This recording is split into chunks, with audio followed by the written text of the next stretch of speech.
नहीं होगा।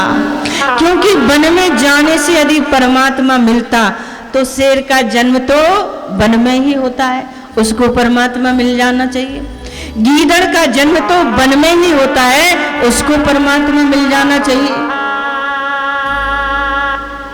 गोकुल जी महाराज कहते हैं, बाल घुटा करके, चिकनी चांद करके, जमुना यमुना में हजारों डुबकी लगा करके, परिधान बदल करके आपको आत्मज्ञान होगा, इसका कोई समाधान नहीं है, इसकी कोई पक्की बात नहीं है।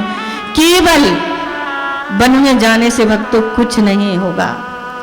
उपनिषदों में एक बात आती है, मन है ऐब मनुष्याणाम कारणं बंध मोक्षयो बद्धतं तो विषयासक्तं मुक्तं निर्विषयं मना।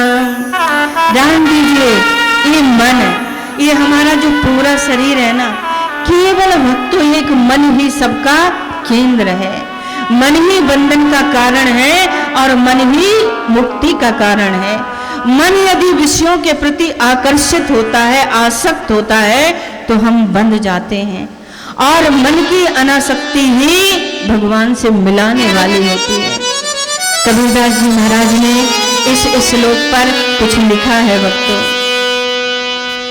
मन के मारे बन गए बन तनी बस्ती माय, कहीं कबीर मन लालचे एक ठहरत नाय। मन में बैराग आया तो आप वन में चले गए, नाती पोतों की याद आई तो आप घर में आ गए। इसलिए मन को बस में करना ही चाहिए, क्योंकि मन के हार हार है, मन के जीते जी, मन ही मिलावट राम सो और मन ही करते फजे। यह तो गति है अटपटी झटपटी लखई न कोई, जब मन की खटपट मिटे तो झटपट दर्शन हो। तो ध्यान दीजिएगा भक्तों, जिस दिन आपके मन की खटपट मिट जाएगी, उस दिन भगवान आपके सामने होगा। केवल वन में जाने से, आत्महत्या करने से किसी भी चीज का समाधान नहीं होता है। जीवन भर हम लोग तीर्थों में वास करें, देव मूर्तियों की पूजा करें भक्तों, लेकिन हमें शीघ्र फल मिलेगा ऐसी बात नहीं है। भागवत में लिखा है, ते पुनंत कालीन, ये पवित्र बनाएंगे तो जरूर, लेकिन कितना समय लगे इसका कोई भरोसा नहीं। लेकिन सत्संग जो है, एक क्षण का सत्संग भक्तों परमात्मा से मिलकर के जीवन को बदल सकता है। तुलयाम लभे नापि न स्वर्गम न पुनर्भवम, भगवत संग संगस्या मृत्या नाम किमता से सहा। यदि एक क्षण का विद्वान पुरुष का सत्संग मिल जाए तो सत्संग की बराबरी कोई नहीं कर सकता। ताति सौंगे अपवर्ग सुख धैर्य मुलाय तोलनता है सकल करी जो सुख लव सत्संग। तो हम क्या करें महाराज जी, सुनिएगा।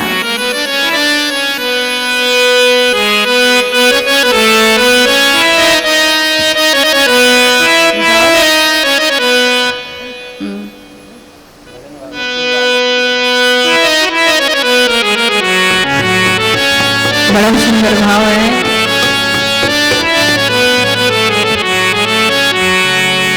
मेरे सरकार का दीदार बड़ा प्यारा है,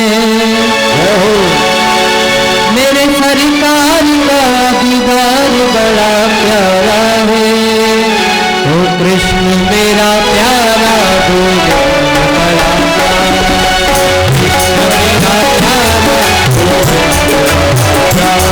सभी लोग ताली बजा करके गाएंगे तभी आनंद आएगा।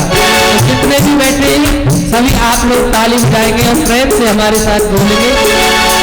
हो मेरे सरकार का दीदार बड़ा प्यारा है, मेरे सरकार का दीदार बड़ा प्यारा है, हाँ मेरे सरकार का दीदार बड़ा प्यारा है, मेरे सरकार का दीदार बड़ा प्यारा है। मेरा प्यारा हो बड़ा प्यारा है,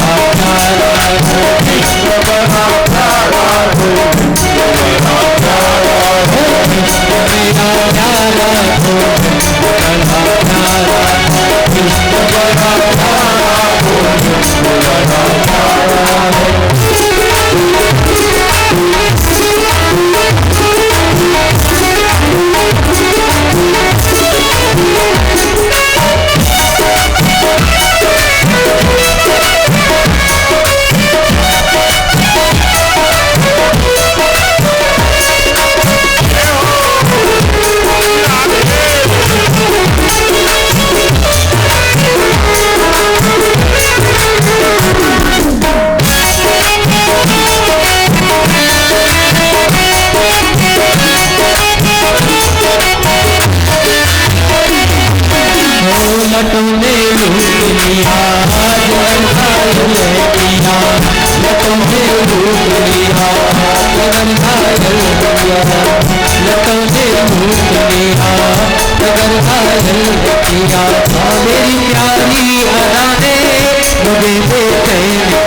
किया तो मीठा जान किया, प्रेम तुमसे किया तो मीठा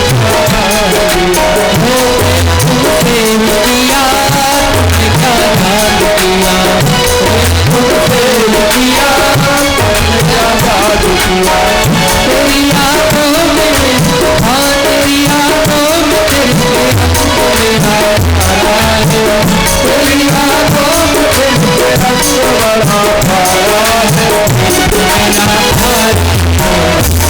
बड़ा प्यारा है, मेरा विश्व बड़ा प्यारा है, वो मेरे सरकार का दीदार बड़ा प्यारा है, मेरे सरकार का दीदार बड़ा प्यारा है, वो मेरे सरकार का दीदार बड़ा प्यारा है, मेरे सरकार का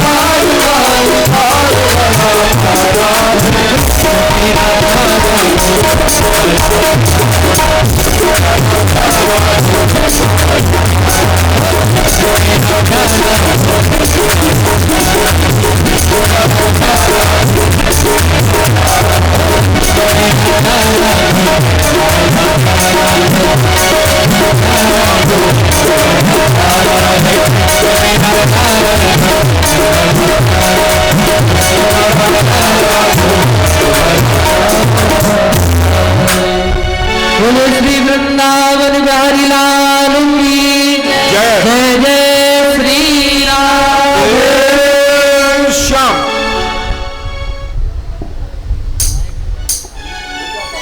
बोलिए बांके बिहारी लाल की जय, जय जय श्री राम।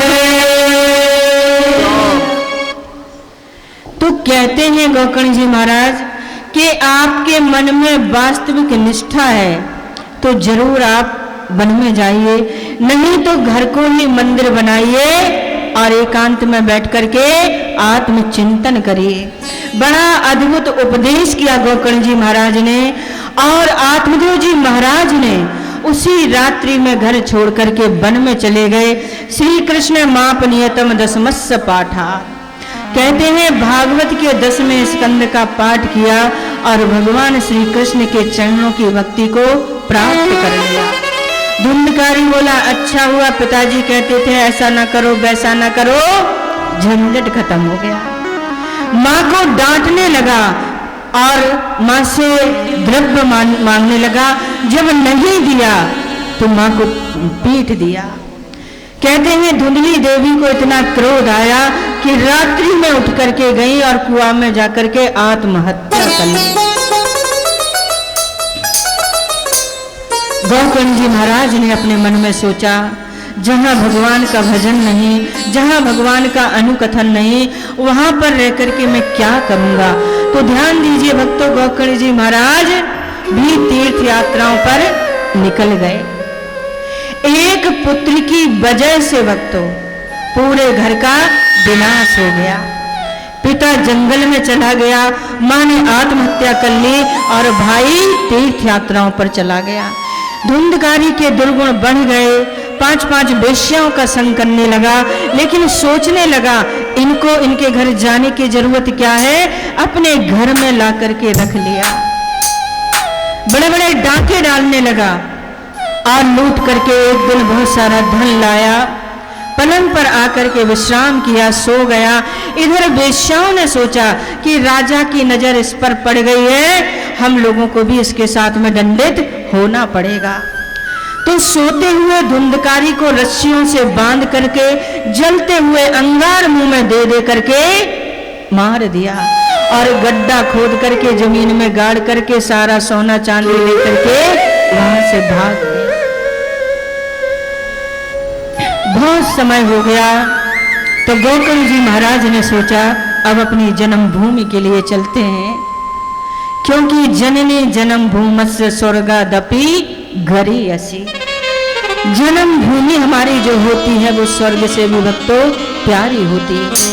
आज गोकर्ण जी के मन में विचार हुआ कि चलो अपनी जन्मभूमि चलते हैं। लेकिन भक्तों रात्रि का समय था, सोचने लगे गांव के लोगों को जगाने से कोई फायदा नहीं। अपने जो आत्मदेव जी पिताजी हैं उनके घर सूना पड़ा है, आज उसी में रात्रि विश्राम कर लेते हैं। जैसे ही आत्मदेव जी महाराज के घर में गोकर्ण जी ने प्रवेश किया, सोच लिया कि सुबह सुबह गांव वालों से मिलूंगा। या निशा सर्वभूतानां तस्यां जागृति संयम